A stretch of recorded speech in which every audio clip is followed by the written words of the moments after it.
আল্লাহ নবী সাল্লাল্লাহু আলাইহি সাল্লাম বলেন, কোন বান্দা যখন গুনাহ ছেড়ে দিয়ে তওবা করে আল্লাহর দিকে ফিরে আসে, আল্লাহর কসম নবী বলেন আল্লাহ তাআলা সবচেয়ে বেশি খুশি হন।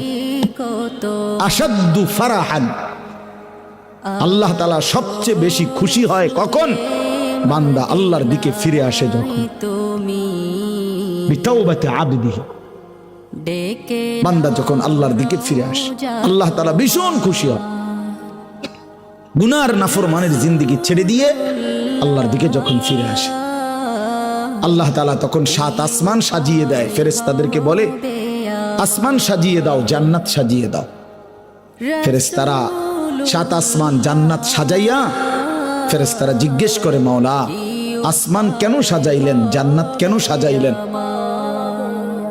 তো আল্লাহ তাআলা বলে, আসলাহাল আবদু মাওলাহু, শোনো, আজ এক গোলাম যে তার মনিবকে ছেড়ে চলে গেছিল অনেক দিন, আজ সেই ভেগে যাওয়া গোলাম তার মনিবের সাথে সম্পর্ক ঠিক করে ফেলছে। আমার এক গোলাম আজ অনেক দিন আমারে ভাইগা গেছিল, সেজদা দেয় নাই, আমার হুকুম মানে নাই, পায় অনেক দিন থেকে আমার থেকে দূরে ছিল, আজ সে আমার কাছে ফিরে আসছে।